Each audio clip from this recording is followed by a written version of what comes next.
Operation Varsity Blues college admissions bribery and money laundering scam.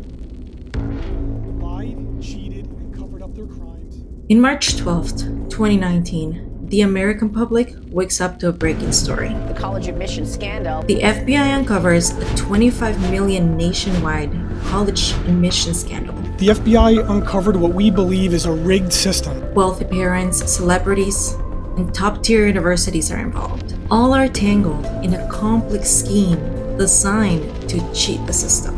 An elaborate cheating scheme to get their children admitted to the most elite universities, including Yale, Stanford, Georgetown, and the University of Southern California. But here's the thing, is this really shocking? Or was the scandal a symptom of something we all kinda knew but ignored? We've all been told this story. If you work hard, play by the rules, stay disciplined, you'll succeed. That's the promise of meritocracy, a society where rewards are based on talent, effort, and achievement, on merit. It's a comforting idea, isn't it? The idea that if you work hard, you'll get there. But what if I told you it's a myth? What if merit, as we understand it, it's an illusion? A system rigged, designed to benefit a select few, all while blaming everyone else for falling behind.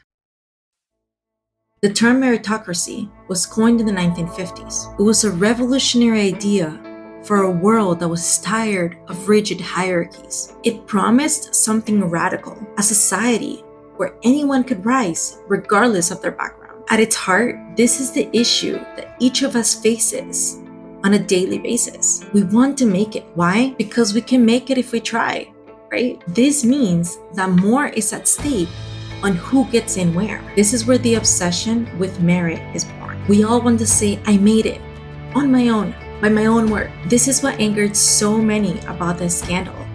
They were buying merit with their wealth. Consider this. Those at the top claim they earned their place through grit and determination. But when you look closer, you'll see the privileges that they acquired throughout their lives, the rules they've bent to get there, and the systems that they've manipulated all along. Their success isn't a proof of merit. It's proof of how broken the system has become.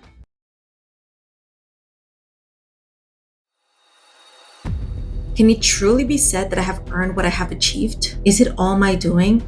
Or were there other things at play that helped me increase my chance of success? Here's the uncomfortable truth. What we call merit is often luck in disguise. Talent, intelligence, and even hard work are shaped by circumstances far beyond our control. Were you born into a stable home? Did you grow up healthy? Did your parents have resources to nurture your potential? These factors aren't earned, they're given. Even those at the top, the so-called winners, owe much of their success to the roll of a dice. Take for example Michael Jordan, LeBron James, or Lionel Messi. All those years of training, sacrificing, recovering from injuries, we could definitely say that they worked really hard to get to where they are right now. But we have to ask ourselves, would any of that mean anything if they lived in a world or a society where entertainment from sports wasn't rewarded? What would their talent and hard work mean in such society?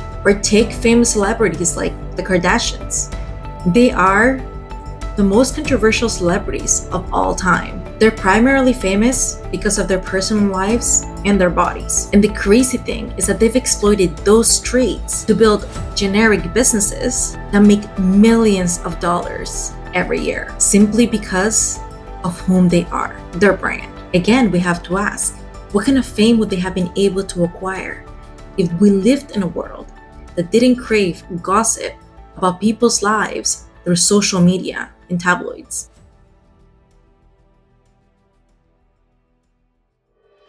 But hold on.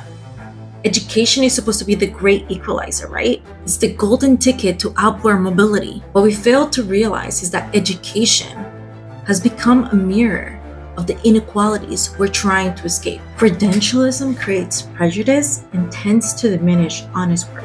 In modern society, we've built a world where a piece of paper, a college degree, can define your worth.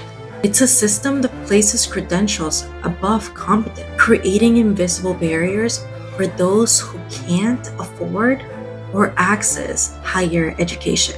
Jobs that were once about skill and dedication are now locked behind the gates of formal education, whether it's needed or not.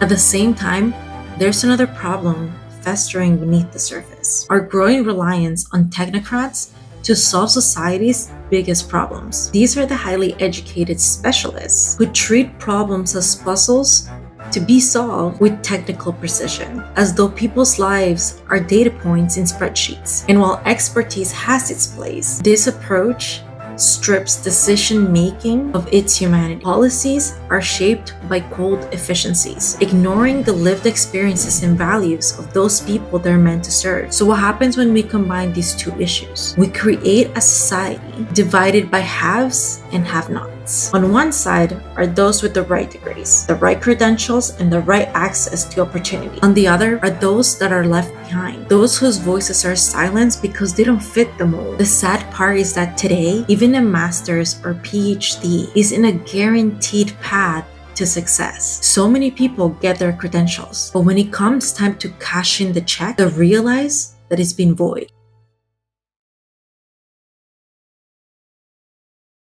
Here's the paradox. While we celebrate the idea of individual success, true power remains concentrated in the hands of a few. The government tells us to work harder, study more, and climb the ladder, but they're the ones pulling it up behind them. Meritocracy doesn't just harm the economy, it harms our minds. Perfectionism has become the emblematic meritocratic malady. We're told that our worth is tied to our success, creating a relentless need to achieve more. For many, failure isn't just a setback, it's an existential crisis. The pressure to perform is breaking us. Now, the idea of meritocracy isn't inherently flawed. In fact, it's noble, a vision of society where hard work and achievement are rewarded fairly. The problem lies not in the theory, but rather in its execution. The system we live in today has corrupted meritocracy, turning it into a tool to preserve power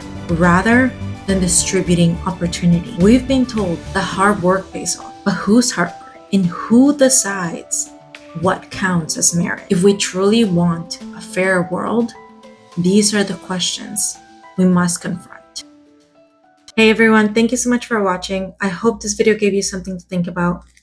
This video was inspired by this book. It's called The Tyranny of Merit by Michael J. Sandel. It's an amazing read, and I'll leave the link to purchase this on the description below. If this video resonated with you, please consider liking, sharing, and subscribing. It really helps me create more content like this. Thanks again for your time and support. I'll see you on the next one.